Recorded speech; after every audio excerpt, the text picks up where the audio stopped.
Good morning. Good morning. Good morning. I believe I know everyone in the room, and just in case I've missed somebody, I'm Jennifer Maddox. I'm President and CEO of the Community Foundation of Northeast Alabama. And I want to welcome you to our inaugural Leadership Summit series. So thanks for being a pioneer with us today. We're going to try some things that I hope that you will enjoy, that will be good for you. And of course, I always want feedback, so there will be a survey that'll go out to you afterwards to let me know what you think about some of the things that we're going to do. I want to say that I thought this morning that it was rather ironic that the Bureau of Pardons and Paroles was the first event before you got here, and I thought, that's pretty interesting, because either you're here or you're there, one of the two. And so I'm glad that we're here, that we're going to connect. And this was my idea, was that leadership in our region, not-for-profit leadership, whether it is the highest paid staff person, that is a executive director, a president, a CEO, whatever their title is, director, and the board chair, it's often that you don't get an opportunity to connect with each other. And you kind of feel like you might be alone out there trying to figure out things. And so my hope is that this event that we're going to do 4 times a year will give you that opportunity to meet others in both like and different organizations and connect in different ways. So I'm glad that you're here. I want to take a couple of minutes just for everybody to know who else is in the room. And so I would like to have you stand up and say your name, your role within your organization, and the organization's name. That's it. We're going to go quickly because we have enough people in the room. Can we start over here at this table? Fred, do you mind? Hey, Jennifer. My name is Fred Lawton, and I'm honored to serve as a board member of the Community Enabler. I'm Susan Ship, and I'm the Executive Director at Second Chance. I'm Martin Holloway, and I'm the Executive Director of Community Enablement. Hi, I'm Tricia Falcon. I'm the Executive Director of the James Berry Center for Children for Etowah County's Children's Advocacy Center. Roy Falcon, Executive Director for the YMCA of the Coosa Valley in Gadsden, Alabama. I'm Maggie Bird Owens. I'm the President and CEO of the YMCA of Calhoun County. I'm Valerie Puglisi, the CEO of Big Brothers Big Sisters of Northeast Alabama. I'm Tom Banks, Executive Director of Gadsden Cultural Arts Foundation. Fred, we'll do this one. I'm Fred Couch. I'm founder of the Alabama Senior River Trail.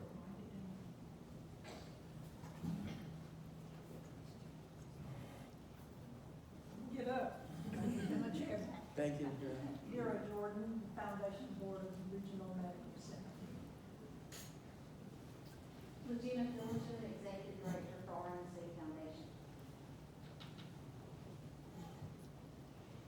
Kathy Pitts, Interfaith Ministries Board. But mostly volunteer. I love it so. April Lafayette, I'm the Executive Director of Interfaith Ministries. Darrell Calloway, Board Chair, Chihak Creative Arts. Rosemary Mumford, Chief Executive Advisor, Chia Creative Arts. I like that, Chief Executive Advisor. Catch that one, okay.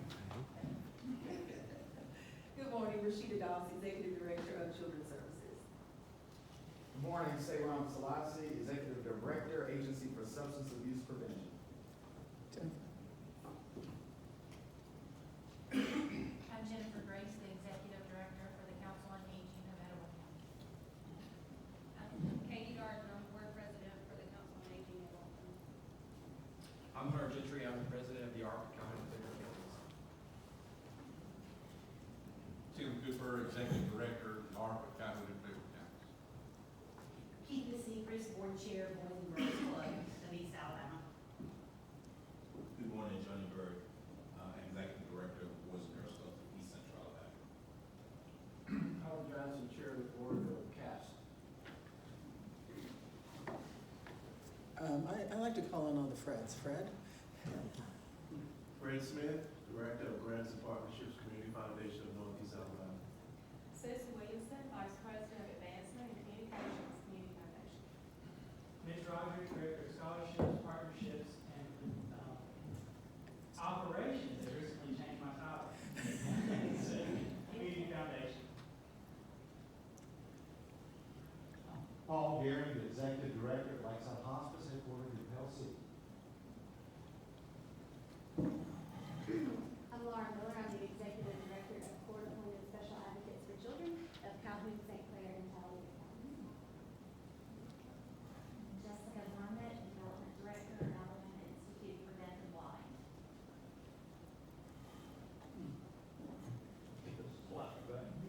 I'm Bill Herford. I'm a community volunteer, and I'm on the board of Lakeside Hospice.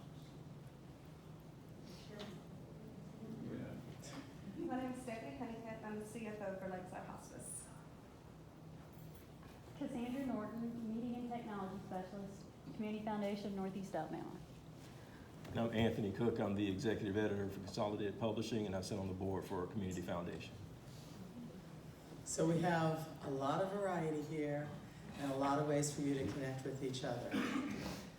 One of the ways that I wanted to help you connect was to see if you would be interested in, a few of you would be interested in giving your elevator speech. And we had a little, come on up, Cassandra. We had a little bit of an opportunity to drop your business card in to see if you'd like to give your 3-minute elevator speech. You're gonna have to come up here and do that. And let's see, we had, how many brave souls did we have this morning? Well, Lakeside Hospice is good. You get a prize for having 2 cards here. We stuffed the box. So Paul, come on up, and then after Paul, we will have April LaFollette and Seyram Selassie. And then next time when you come, you'll know that this is an opportunity for you to tell everybody in the room your 3-minute elevator speech. Paul? Thank you, Jennifer. As I mentioned, I'm the Executive Director of Lakeside Hospice. We're headquartered in Pell City. We serve 8 counties in central Alabama. We are a faith-based nonprofit hospice. People ask us, what is different about Lakeside Hospice from other hospice organizations? You'll see a lot of them on every corner. You know, we can't affect the outcome, but we can affect the journey. And we see so many people who want to stay at home in their final days. That's where they want to spend their journey. And what we do is through partners like the Community Foundation, we're able to offer a number of services that help people stay in their homes and to be able to spend their final days in peace and dignity and respectfully, and be around the people they love, the caregivers that they know that are there to take care of them on a regular basis, and offer all of these extra services that we don't get reimbursed for through Medicare, Medicaid, or insurance, but through partners, again, like the Community Foundation, we're able to offer these people. We also, as part of our mission, we provide services for those that don't have the ability to pay, commonly referred to as indigent patients. And we don't like to use that word, just people that don't have the ability to pay. And by doing that, we do take a burden off a lot of the local hospitals who would care for people that don't have the ability to pay. And it does put them in jeopardy when they have to spend funds that a lot of them don't have right now. A lot of these little rural hospitals are struggling. And we're able to provide a service to the communities that helps care for everybody, regardless of their religion, their race, their ability to pay. Thank you.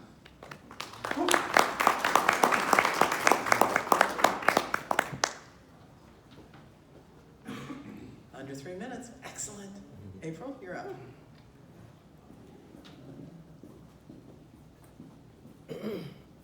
Hi, I'm April LaFollette. I'm the Executive Director at Interfaith Ministries. We are a nonprofit located in downtown Anniston that serves all of Calhoun County. Founded in 1975 by leaders of the faith community to fill the need for where folks who had a need for some type of assistance or found themselves in crisis, our agency was formed to be a place where people could go to rather than present themselves to local churches, is where a lot of folks were going at that point in time in those years ago. Since then, we've watched our agency change. What was established as a place we helped to create Touch, which is a cancer support group at RMC, and did homeless outreach, and we did a lot of housing support when we were first formed. Our agency transforms as the needs of our communities transform. Currently, if you'll think of Interfaith as an umbrella, we have 7 different ways under that umbrella that folks can get out from the rain. We offer a free dental clinic for adults who are uninsured in Calhoun County that's run by dentists who volunteer their time. We have a Christmas assistance program that we partner with the Salvation Army with to meet the needs of those who are low income at Christmas time. We have a community garden that is for anyone who might find a need to want to be a part of our community in a different way, and we're able to tithe the produce from that community garden to the Soup Bowl and to Meals on Wheels recipients, which is another program that we have under our umbrella. We're able to serve folks who are homebound or disabled, unable to purchase their food or unable to prepare food. We can deliver meals to them either at no cost. Some do pay, it depends on what that financial assessment shows, but we delivered about 18,000 meals to folks here in our county last year. We also have a long-term prescription assistance program, which meets the needs of folks who are uninsured, who fall in the donut hole, who may just find themselves with need of prescriptions. I'm working on our annual numbers right now, and last year that program brought almost $5 million worth of free medications to people in our community. And that is for folks just like you and I, as well as those who live below the poverty level. It meets the needs of people who would otherwise be making a choice as to whether they pay their power bill, their utility bills, or they purchase their medications. One of the last programs we have is our emergency assistance program, which is just that. Folks who find themselves in crisis, they can come to that program. The great thing about Interfaith is that we are a local program, locally funded. We have the option to make decisions on what people's needs are and think outside of the box. So it's not just you can only come one and done. We're able to look at what their situation is and where they are. The program which we're most known for, and you've heard a lot about lately, is our homeless outreach called our Open Door program. We actually at our facility have a respite area for people. They're there from 8 until 4 each day. We offer, they're able to receive their mail there. They are able to have coffee and breakfast in the morning, and that's 3 minutes. And so, but the great thing about it, it's run by 6 part-time employees and 300 volunteers a month. They're the magic that makes it happen, bringing God's people together to serve God's people in need.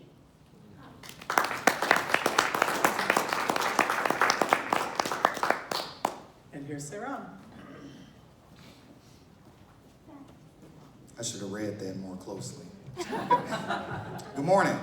Good morning. Benjamin Franklin said, "An ounce of prevention is worth a pound of cure." That's where we come in at the Agency for Substance Abuse Prevention. Again, I'm Sayram Selassie, the Executive Director, and our goal is to reduce substance abuse amongst youth and over time, adults as well. We do that through several strategies, and 3 of which I'll talk about are environmental strategies, and that looks like our drug takebacks that we do in the community. Last year, we collected almost 1,000 pounds of unused and expired drugs within Calhoun and Cleveland County.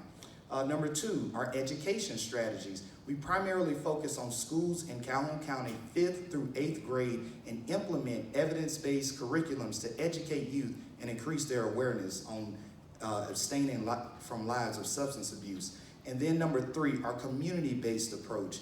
That looks like community forums like what we have coming up next Tuesday, an opioid roundtable to talk about the local opioid epidemic, as well as have local experts and statewide experts such as the U.S. Attorney come in and share with the community about how we can address and deal with the opioid crisis.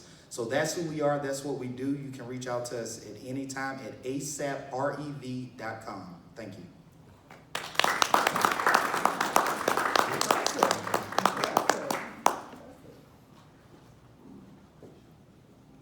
One of the things that everyone in the room should be able to do, because you're a leader in your organization, is do your 3-minute elevator speech.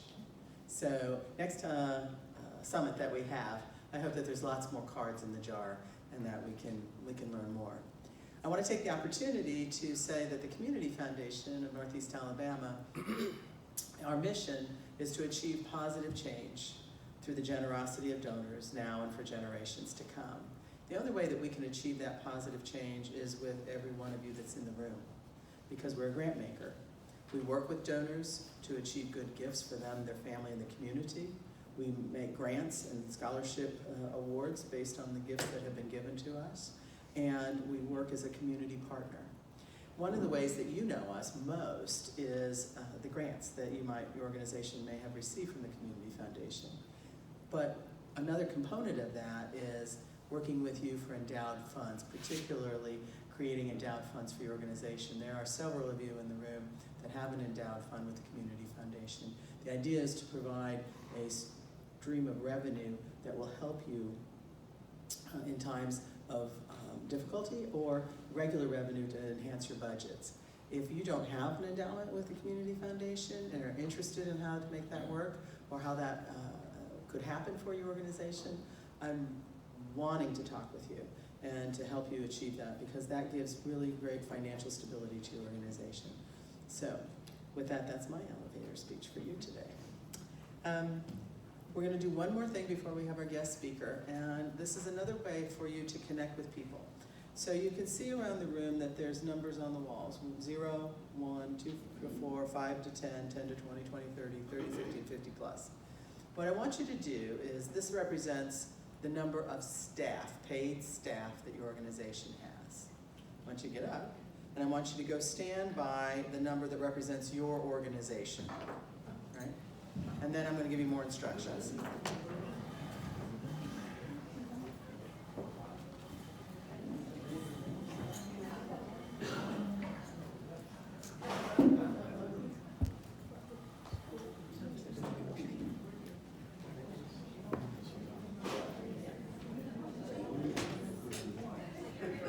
Not going to be crowded.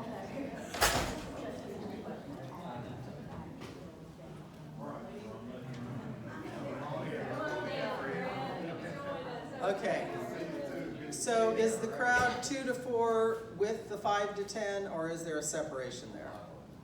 Separation. Okay, you're the end of the 2 to 4, Hunter? Okay, and Darrell, is that right? Yes. Darrell, okay, you're the 5 to 10 group, okay. So I want the 0 to 1 group to go together, and 2 to 4 is fine, 5 to 10, I want you to divide into 2 groups. 20, 30 is fine, 30, 50 is fine, and 50. is there anybody over? Oh, there you are. I'm sorry, I'll put it up there. Okay. Okay. So 5 to 10, you just need to divide into 2 groups. Okay? All right. So what I want, I'm going to give you just a couple of minutes. So first of all, here's some people that are connected like you are, right? They have the same staff size, which that has a certain challenges. That is, regardless of what you're doing as an organization, you have commonality. Okay, I'm just looking at the groups that are standing at 50 plus. Okay, so you have commonality amongst the number of staff that you have. The question that I'm going to have you talk to each other about for a couple of minutes is, I want you to share one example of how your organization handled public relations well. Just with your group. And if you can't think of anything, that's okay. We haven't been here a minute. You can, just chat about anything else you'd like to chat about. But I'm going to give you a couple minutes to say, could you share, how did your organization handle public relations well? Just one instance, not a long story, just a brief one.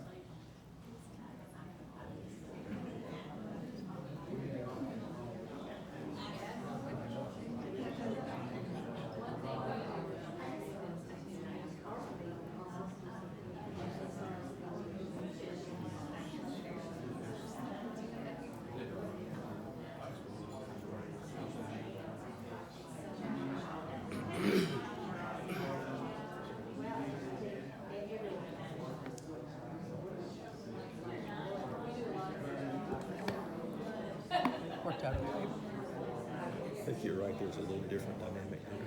Yeah. Arrangements that way. Assets is one way.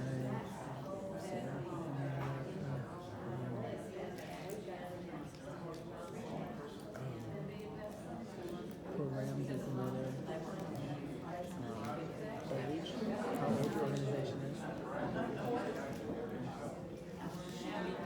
talking to Nanda Patel yesterday, and she said,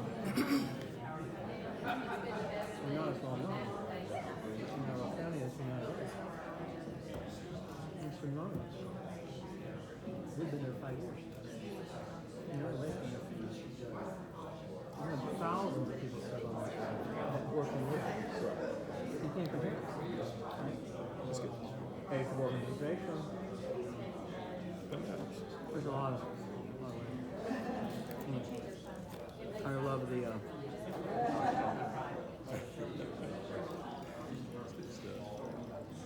Just a little bit more scratch coming out. of course.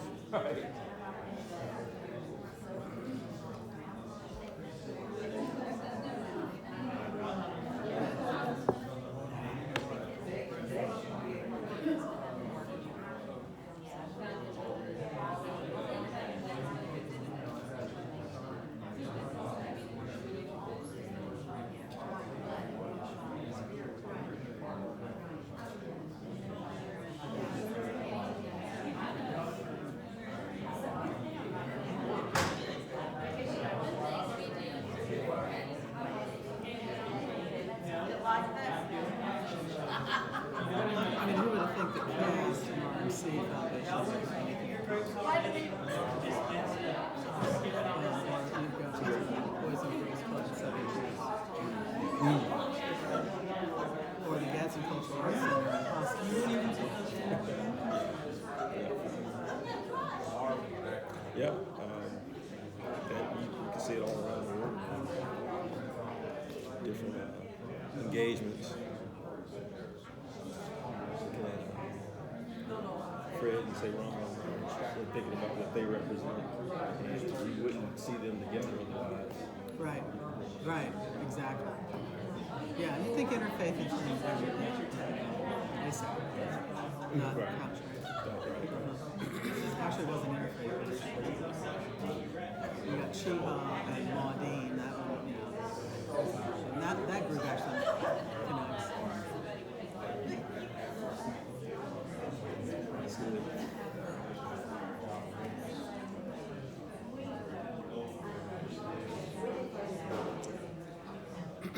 One more minute. One more minute.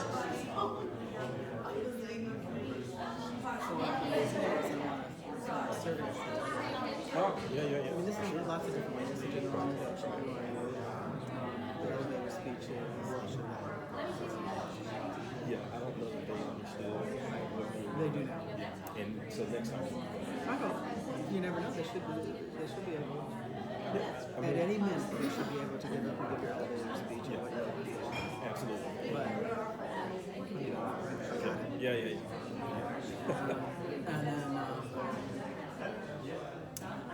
and then this where you dialogue on something. I want to start some problem, you know. No. Let's be positive. Let's work with something that works. Right, let's get their mind kind of prepped for your conversation. And they're talking about a PR issue now. So that's smart. Yeah, no doubt about it.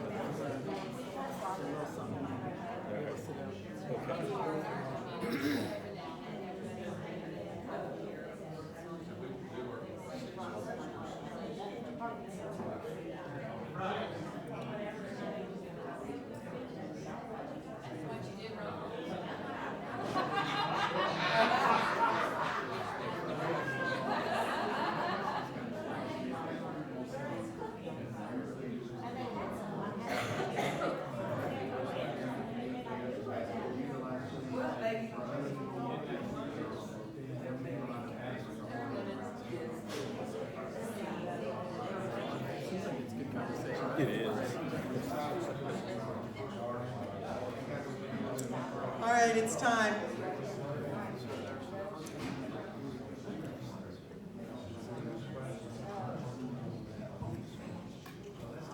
Please return to your seats.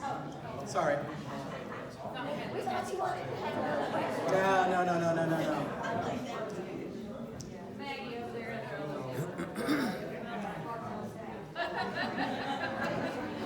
decided to have 50 employees next time, so we can stand over. Right? If only it worked that way. So I would imagine that you found yourself with someone that you may not have thought that you would have something in common, you know? I mean, a lot of times you think about partnerships and you think about like organizations or organizations that are connected to the work that you do. But one of the things is that you can have commonality along a lot of different metrics. Staff size is one, budget size is another, programs is one that we're familiar with. But the age of your organization, there's lots of different ways that you have commonality with others. And I hope that that gave you an opportunity to get to know someone else a little bit better that you didn't know and maybe perhaps make a connection. So any observations from that anyone would like to share? We Susan? didn't talk anything about the size of our organizations at all, just about. That surprised you? Maybe. Maybe, Yes? I was just gonna say, as part of talking about media, one of the things that everybody in this room could do is make a post on their social media about participating in Leadership Summit today. Great idea. Excellent, thank you. Susan Williamson will be very happy if you do that. She's in charge of that, so please make her happy. Any other thoughts? We discussed that no matter what the organization, there's always going to be somebody that wasn't pleased with one thing or another. So with media, diverting to your positive aspects rather than falling into the negative things that many times people want to pull out. Yes, that's right. She was saying that focusing on the positive and not on the negative actually might set you apart from everyone else. Any other thoughts? I found out that, we have, I guess another agency that might need our service and we need their service, because we kind of serve the same people, that we may kind of make a connection. And you made that connection because of staff size that was irrelevant to that connection. Right. Isn't that amazing? Right? So I hope that you take the opportunity after this and before our next summit to reach out to someone in the room and connect with them, maybe call them up, meet them for breakfast or lunch, or have a meeting and just talk about different things. Somebody that maybe you're interested in what they do, or you have an issue in your organization, you need to talk to a peer. That's one of the difficulties in being the leader of a not-for-profit organization, is you feel isolated because you don't want to share that information because you think that, I've got this difficulty, how do I solve it? And talking to somebody else, you don't want to appear weak, right? But if you talk to somebody that has a similar situation, they're going to be very empathetic and they're going to help you and talk you through at least how they handled it. So reach out to each other. That's what my hope is. Jennifer, one of the things that I was glad to be a part of one of the groups shared with us. When you don't have any money, how do you tell your story? When you don't have any money, how do you tell your story? Somebody, so we kind of spit and tell us that's one of our problems. And we're so overcrowded with work, thank the Lord, that we don't have time to really tell our story like we would like to tell it. And we were looking at some, thanks to April, we're looking at some ways that we can, and we can tell a story while we're working, because the four of us, it's just, we're so spread out. Right. So you made a connection about how to tell your story when you have limited resources. Wonderful. Well, that's your opportunity to get to know each other. Now it's time to get to know our speaker. I'm excited. Anthony Cook is a native of Munford, Alabama, where he graduated high school. He earned a degree in journalism from Auburn University. He began his, what is that, War Eagle? Is that War Eagle? It should be on the tip of your tongue. I should, yes.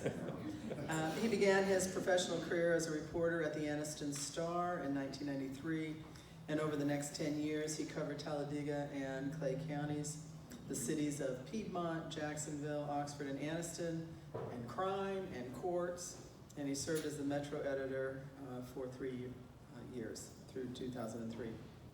In that year, he joined the Birmingham News as an assistant Metro editor, overseeing reporters who covered Mountain Brook, Homewood, Vestavia Hills, and South Birmingham. In 2006, he returned to the Anniston Star as a managing editor, And in that position, while he was in that position, he began writing a faith column, which has collected into a self-published book.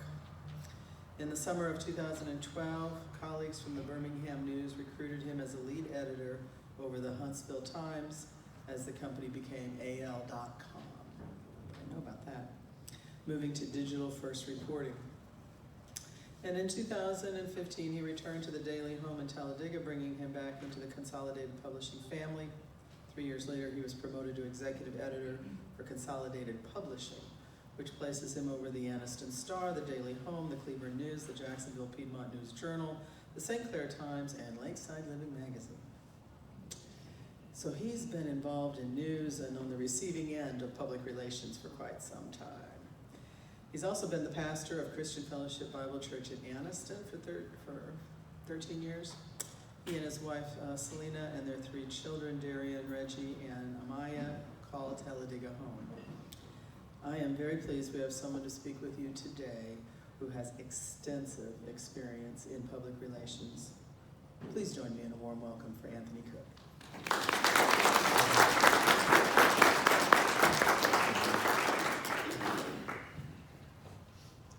Thank you. As a member of the media and working with newspapers, I'm always prepared to be booed, so I appreciate the applause. I just am honored to be the inaugural speaker for the summit, and I just, if you don't mind, joining me in thanking Jennifer and the staff for putting this together.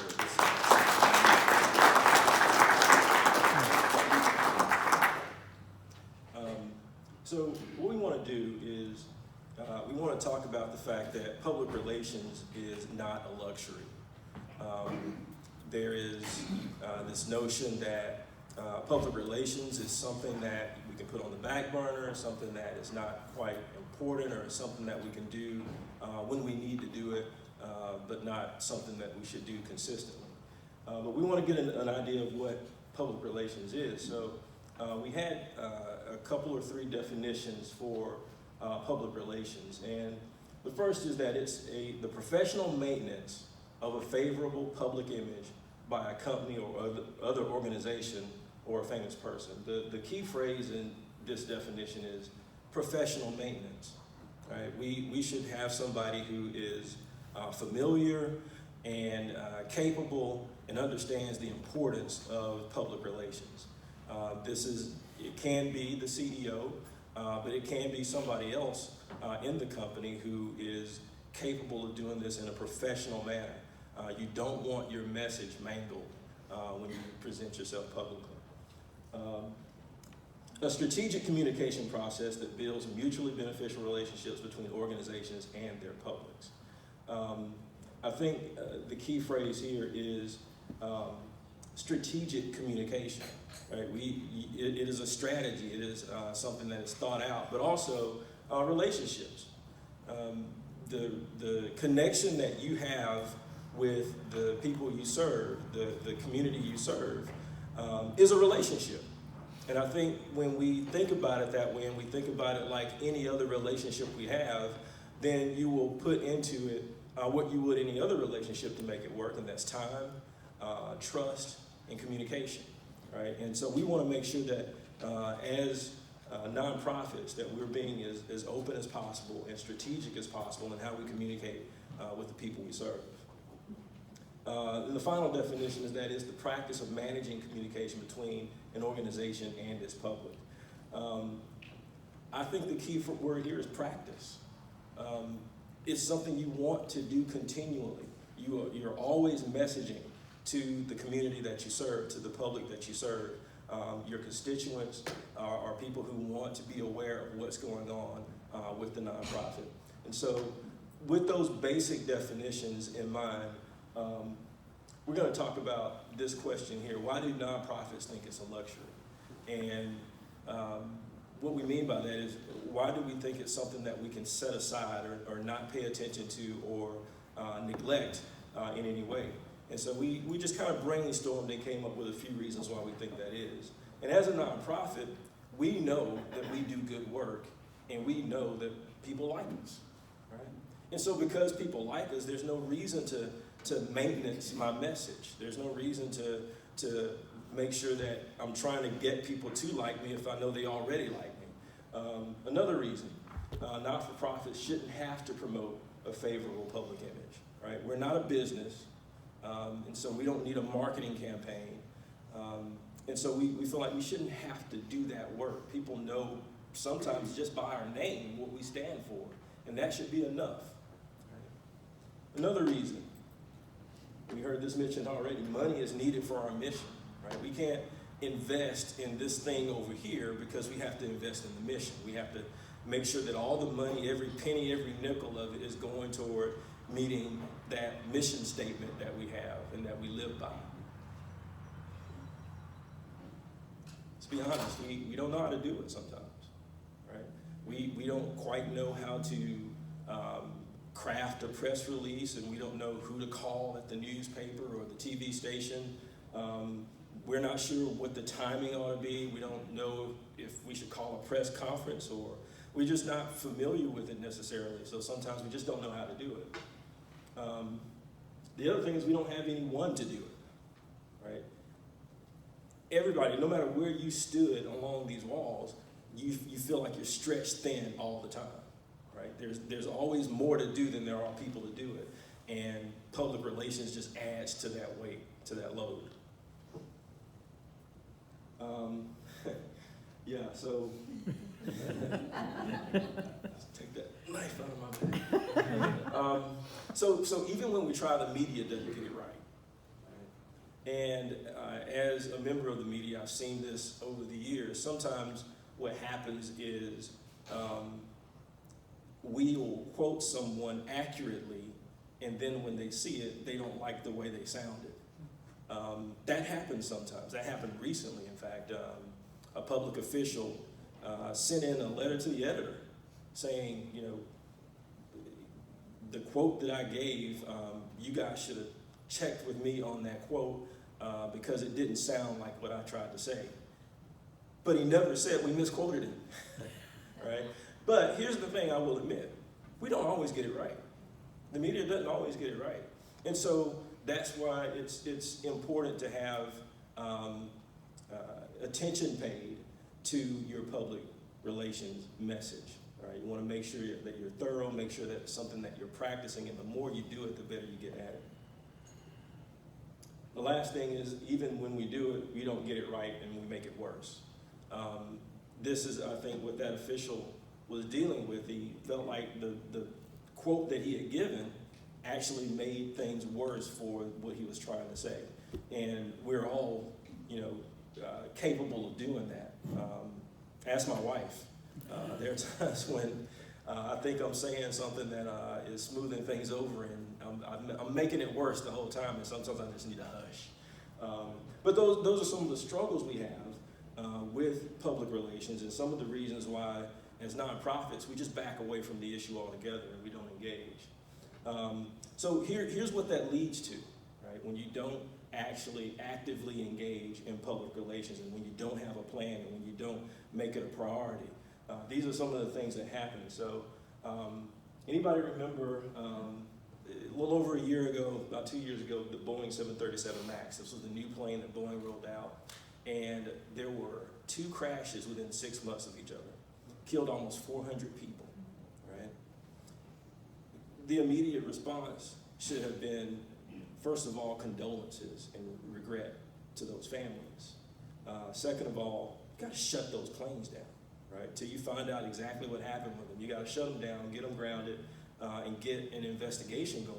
And you wanna publicly tell the communities that you serve that we're on top of this. We're gonna fix this, we're gonna make it right. We're gonna own the responsibility of what happened with those families that were harmed, and we're gonna make sure that the plane gets fixed before we put another one in the air. Their actual response was to call the president and lobby the president to not have the FFA ground their planes. Right? That was their official response.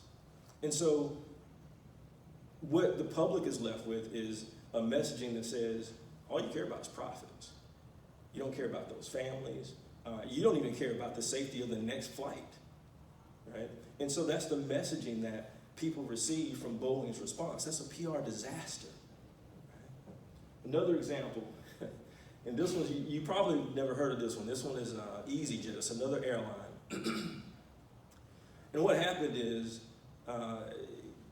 the plane was loading, and they had a passenger who I guess had purchased a ticket late or something, but this passenger was seated in an airplane seat that didn't have a back to it.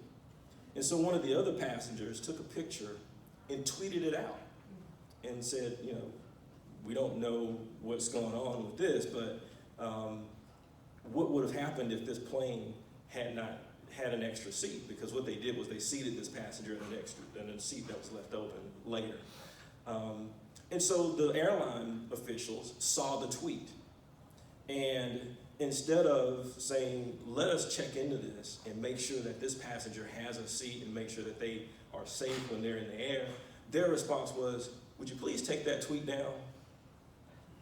And so the messaging that came through was, you just care about your image, and you just care about filling those seats and making money. You don't care about the actual safety of your customers. The BP oil spill. Anybody remember that? This one was the Deepwater Horizon explosion. And the initial response was the officials said that wasn't their fault. They said it was the fault of their contractors, and it made the company look arrogant and callous. Now, months before this had happened, the CEO had cut back on their PR budget. And so they didn't have a public relations official in place to initially step out and manage the messaging after this accident happened. And so the CEO took on those duties himself. Wasn't practiced at it, wasn't trained at it, just kind of took it on himself. So here's a quote that he made. He said, "There's no one who wants this thing over more than I do. You know, I'd like my life back." that was his official response. But they didn't have a public relations strategy, and they failed to communicate the three key messages that the community needed to hear. One was that BP was accountable for the disaster. Two is that they were deeply concerned about the harm it caused. And three, that they had a plan to deal with it. Right? That's what people want to hear. They want to hear you're sorry. They want to hear that you got a plan to fix it. Another one, and this one is more recent. Some of you might have heard about Peloton. This commercial that they created was about a husband giving his wife a stationary bike for Christmas as a present. And the message that the commercial kind of sent was, here's a man telling his wife that she's fat and she needs to get in shape. Right? And so, you know, we're living in the era of the Me Too movement. So there was a lot of blowback about that commercial. And you get that initial blowback, and you have the opportunity to respond now. And so the response was, while we were disappointed in how some have misinterpreted this commercial, we are encouraged by and grateful for the outpouring of support we've received from those who understand what we're trying to communicate. Does that sound like an apology? Not at all. It's arrogant and it's flippant, and you've told, you know, millions of women that you misinterpreted what we were trying to say. It's your fault. So this is why public relations is important, because you have those kinds of disasters when you don't have somebody who's practiced at it and trained at it and takes it seriously and does it routinely. The main thing is, where's your PR team on the front end, right? Let some ladies look at that commercial before you roll it out and tell you what might be problematic about it. So that's another key issue with public relations, is making sure that you have representatives from all of your stakeholders at the table to help you shape your message. The Komen for the Cure Foundation, this is something that happened a little over a year ago, where the foundation, the Coleman Foundation, had announced that they were going to start pulling their funding, or they're going to cease to fund Planned Parenthood. And so they made that announcement, and then there was this negative feedback. And then they tried to explain why they did it, and then they changed the reason for why they did it, and then they reversed the decision altogether. And in the midst of all that, in about 3 days, they went a whole 24 hours of just air silence. They didn't say anything, all right? And so the mistake you make is you don't know why you're doing something, and then you can't explain why you're doing it, and then you reverse it, and you don't tell anybody why you're doing it. All of those things are disastrous when you're trying to manage your messaging to the public. And so this is why, again, it's important that you have a single person who is responsible for that. They've gathered the information they need, and they can communicate it in an effective way. One more. This is something that I was hoping maybe we could have a little bit of engagement. So, non-for-profit embezzlements, I could have gone through and found some examples of how that's played out around the country. But I wanted to just kind of present a scenario and see what your feedback might be. So imagine as the head of your nonprofit that you've discovered that $10,000 was embezzled from your nonprofit. And you go through the immediate response of notifying the insurance companies and notifying authorities and having the legal response that's necessary in a situation like that. But now it's time to tell the public, tell your stakeholders what happened. What do you do? How do you handle that? Anybody? Yes, sir.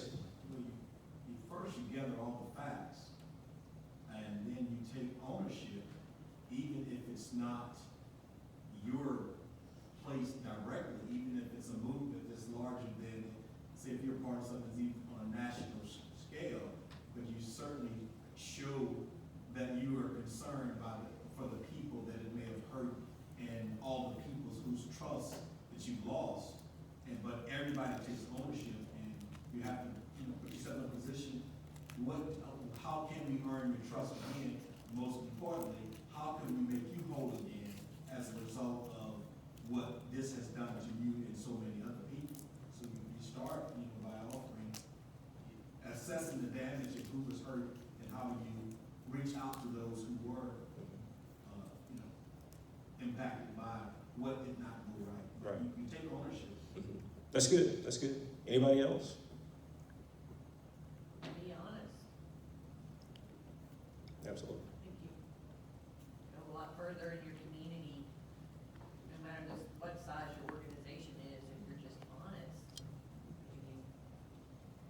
As he said, you're admitting to that there's some failure somewhere along the way, and like you said, I'm sorry, we're gonna make a plan for how this is gonna be corrected, and this won't happen again. Absolutely. That's good. That's good. Yes, sir. Because on a real basis, although it's not money, Anthony, the Boys and Girls Clubs of America itself actually are currently going through a process that's dealing with, and I think it was a reporter from somewhere started to dig up situations and circumstances where there were sexual abuse taking place with children. And this was many years ago. This was not anything recent. But due to the fact that this had hit the surface, then our president of the national organization had to invite people in to come in to say the truth, come in and tell us. And as a matter of fact, we brought in third parties to say, come in and teach us how we can be the most safe organization when it comes to children in the world. Right. So it was just, we're currently going through that process as we speak. And he keeps us up to date on what's happening, but the number one thing is you become a listener. Everybody's worth hearing who could have been impacted by such behavior. Right. I'll say this about that situation in particular is when those initial reports came out, that was front page news. It was a really big deal nationally. But because of the way it's been handled with being addressed directly, there are still reports that come out about it, but it's not front page news because you're bringing the story to the media rather than the media digging stuff up and finding things out. That's what you don't want. If you get a call from a reporter, it's probably already too late, right? You should be the one leading the information dispersal, right? And if a reporter is finding these things out through other channels and then they call you before you've ever said anything, you've probably waited too long to get out in front of your message. Right? So I think what was said is absolutely correct. You want to own the message. You want to take ownership of what's happened. You want to be transparent about relaying the information to others. And you want to let people know that we're going to be working to make sure we rectify this and have safeguards in place so that it doesn't happen again. Here's the question I'd ask is, do you reveal or include in your messaging who is responsible? I don't know that that's necessary. When it gets to that point, then it's a legal matter. Mm-hmm. But, I mean, that kind of stuff, if people want to know it, they can go and look it up. Mm-hmm. But you don't want to find yourself saying something that has not been made public already to a certain degree. What you don't know, you just say what you are not aware of at this time. Okay. But I don't believe that you start to say things from the standpoint of if it's going to have to be dealt with from a legal standpoint, until those things are dealt with legally as they should. Do you talk about how much money? Do you say that publicly? Well, any amount of money, any amount of money should have the same value. Because trust should have the same value, whether it's $10 million or $10 that was misused. Right. You should place the same amount of value on the trust of people. So I don't know that you need to talk about how much. Any other thoughts? Unless you have the facts. Right. Yes. Oh, I thought you were. No? Okay. So I wonder if we could, this is a quote from Warren Buffett. He says, it takes 20 years to build a reputation and 5 minutes to ruin it. Right? And we're all on that boat, right? You know how hard you work. You know how long it takes to get name recognition. It takes to get people to trust you. It takes to get donors to be consistent with you year after year. Those things take time to build, but one wrong instance or one badly handled instance can just ruin all that or cut your legs from under you. And that's the point that Mr. Buffett was trying to make. Can you think of any like local PR issues that could have gone better, like maybe over this past weekend?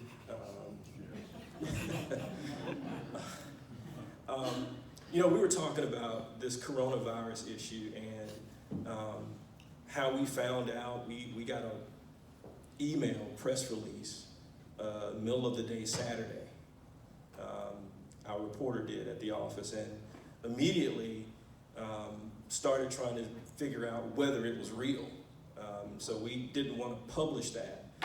We want to be responsible. Didn't want to publish that without having some kind of confirmation that it was a real thing. Found out, reached the person who sent the email at the Health and Human Services, and yes, it was a real thing. So we began reporting that.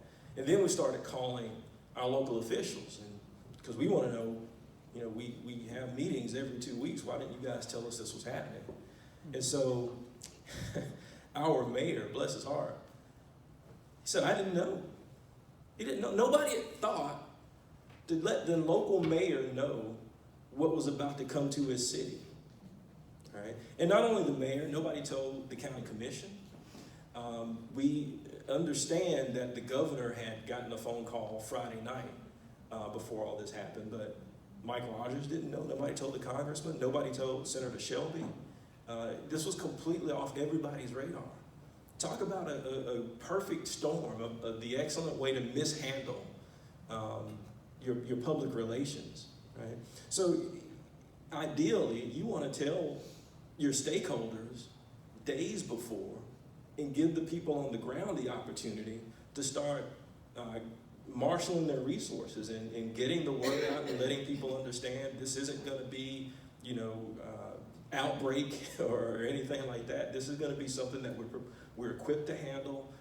It's going to be okay. But when you have the mayor standing there giving a press conference and saying, I had no clue, I didn't know, that sends everybody into a panic. Right? It says they're trying to get something over on us. They're trying to sneak something past us. And to this day, even though the president has ordered this thing to be reversed, it's not going to happen. They're not coming here. We're still getting phone calls from people saying, they're here, aren't they?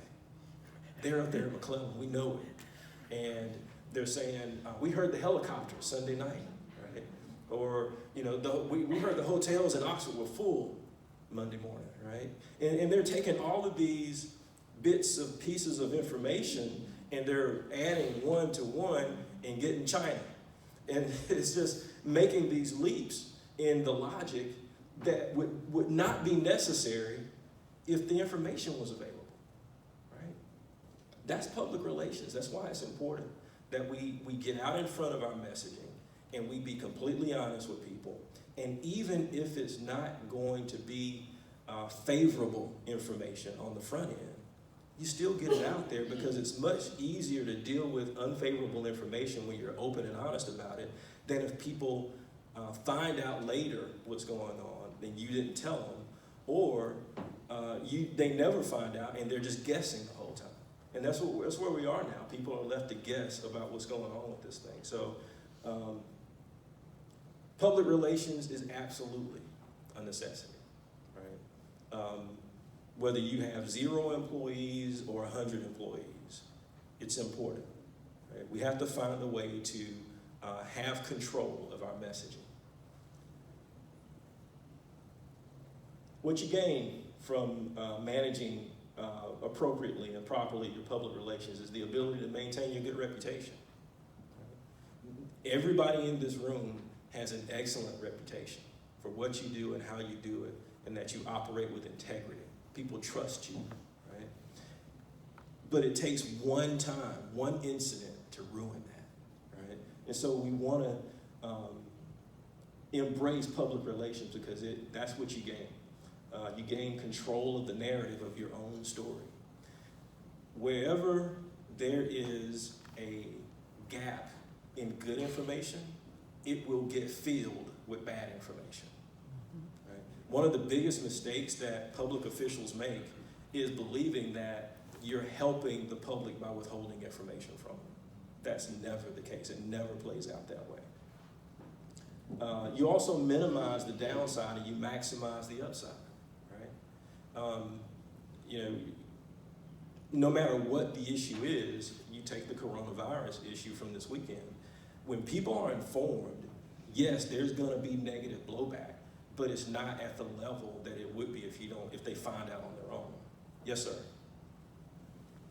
Since we're talking about it, the homeless shelter that was to come to this community, do you think, from a public relations standpoint, that was handled or is being even handled with a level of expertise that you know best as to how to handle such?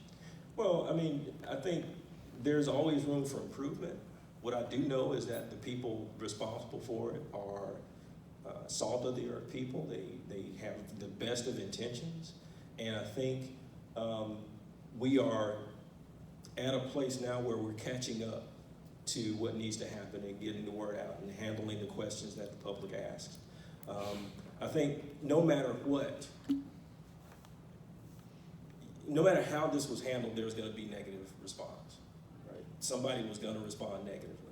I think the thing that where we are now is there's the opportunity to address whatever questions are on the table. And I think that's what's happening at this point. And there are public hearings that are scheduled where anybody from the public can come in and the officials are going to be available to answer all the questions. I just think there needs to be opportunity to explain those things, and there needs to be open hearts, open ears for what those explanations are. So you maximize the downside, you maximize the upside, you minimize the downside. Here's what you can lose, right? Eroded trust. I just think about this weekend and how much do you think the mayor right now is trusting the people who made the decision initially to bring those coronavirus patients in?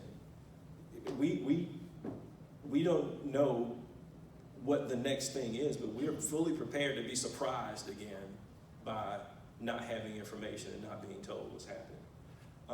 Diminished reputation. Congressman Rogers made the statement that whoever made this decision, they're probably going to get fired, right? And that's from mismanaging the PR part of it, right? It wasn't necessarily the decision to bring people here, because the CDP is probably the most equipped place in the country to train people that are trained for these types of issues. And so it wasn't necessarily bringing them here, it's that nobody knew. The president didn't know, right? You're not gonna get away with not letting the president know what you're up to with something this serious.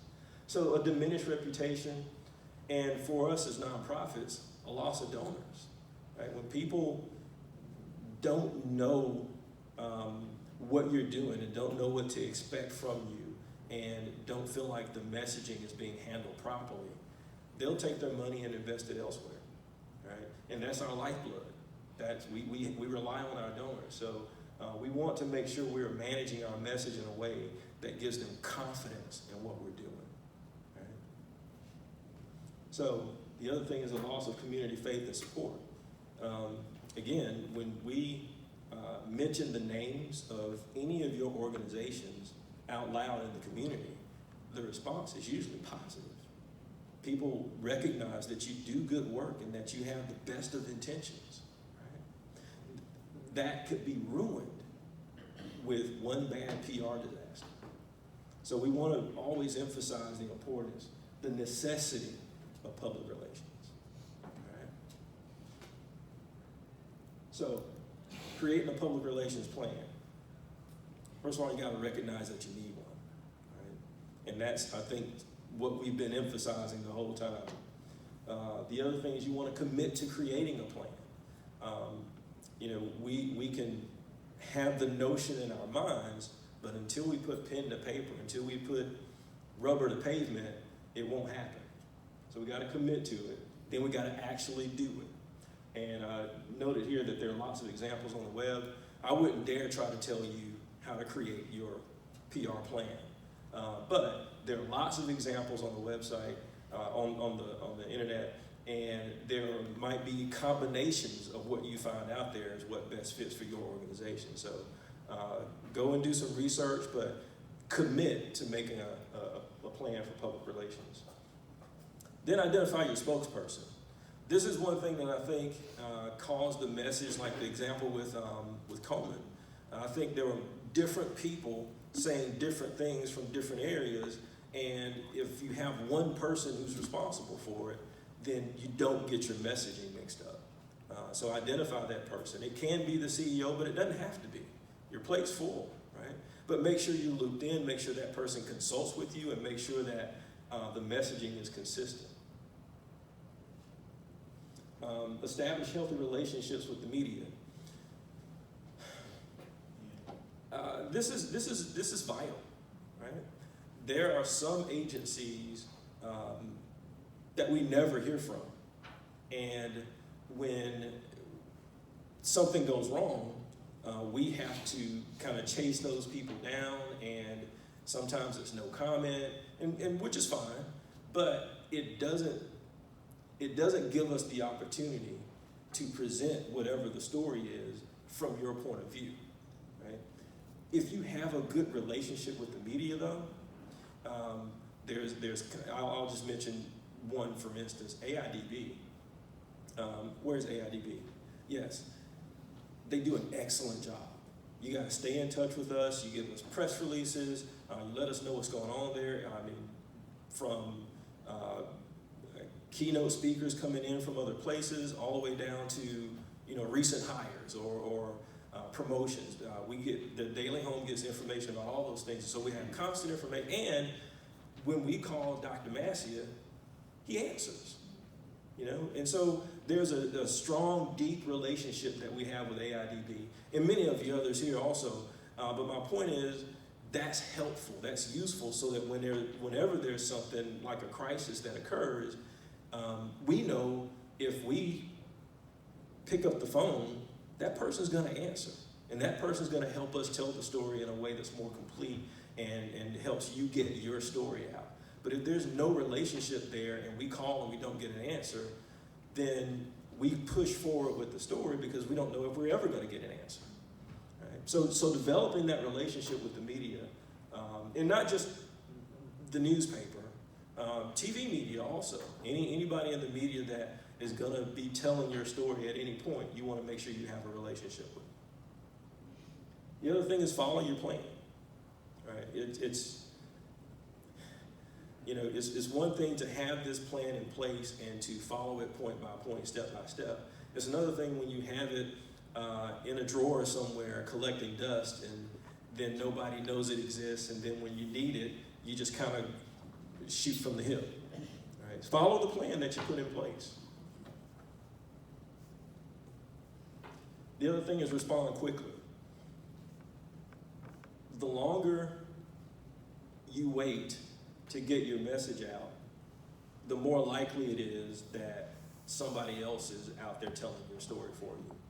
Right? You want to tell your own story. You want to be the one who gets the message out about what you're doing and when you're doing it and how you're doing it and who you're doing it with and what's it going to cost and where it's going to be and all of the issues that come with, all the questions or answers that come with whatever it is you're dealing with.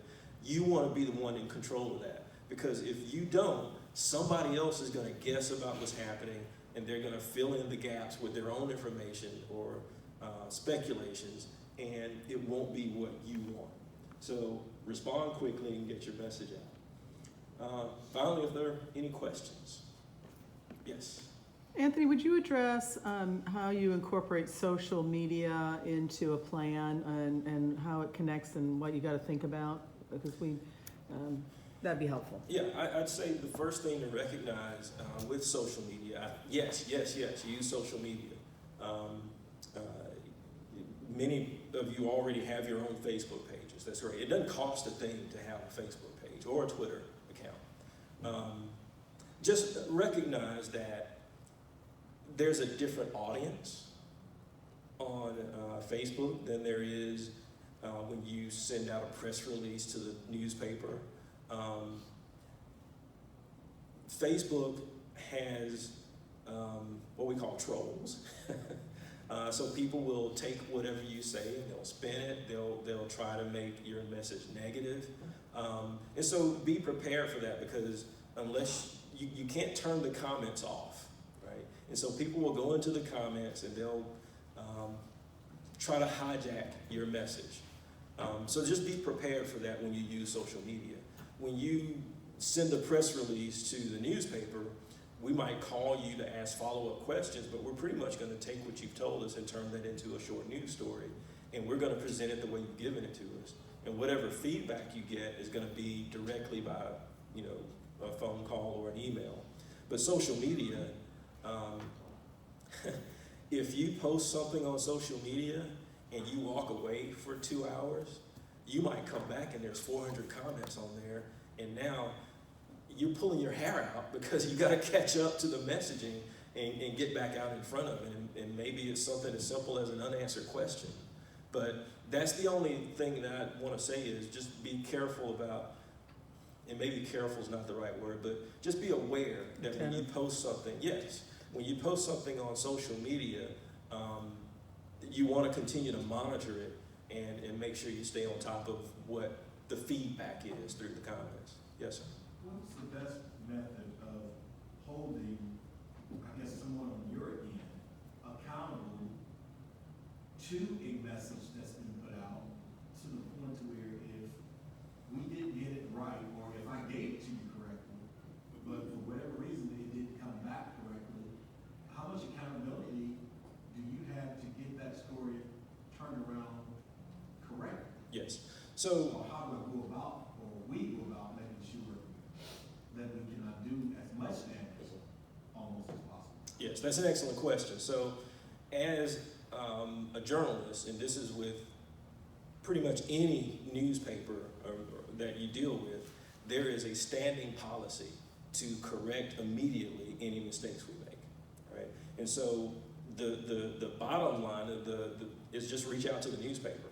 Call the editor, call me, call Ben Cunningham, call the main number and just ask for the newsroom.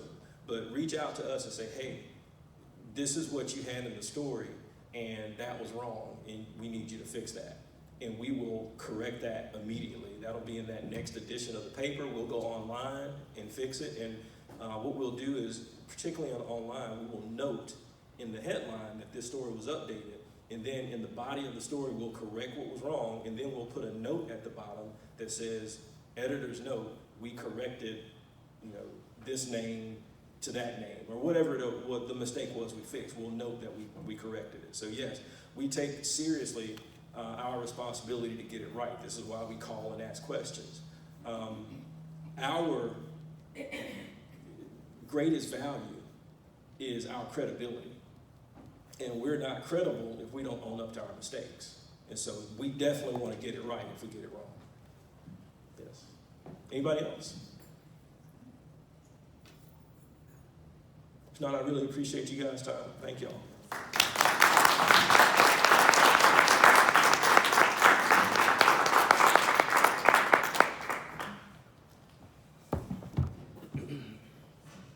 Did you learn a few things maybe? Yes. Okay, good. I want to thank you for coming. I want to thank you for taking the time out of your busy schedules to be here and to connect with each other, connect with the Community Foundation, and to learn a little something with us. A lot of things that Anthony spoke about, we've experienced at the Community Foundation Northeast Alabama. I am certain that your organizations have experienced those things too. And I know that Anthony will be here for a few minutes if you want to speak to him afterwards. So first of all, I want to say thank you for being our partners in the work that we do in this area. Second, I don't know if you've all met Cassandra Norton, but Cassandra, would you please stand up? Cassandra is our new meeting and technology specialist. And she was responsible for everything today. And so, by the way, if you have another opening or an opportunity to hire somebody, hire a meeting and technology specialist. It is wonderful. Not ours. Right. Not ours, yes, not ours. And then I want to also thank the rest of the staff that helped us. Cassandra put this together. Could we just thank the whole staff? Yeah.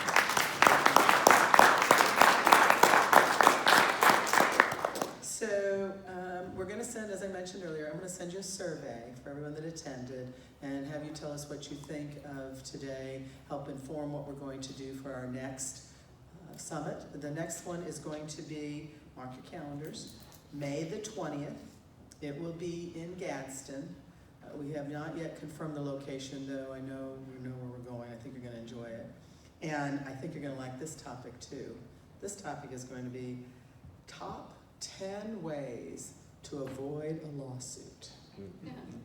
Okay. So I want you to plan on coming for that. And one last thing, we would like to take a group picture of everyone that's here for the inaugural event.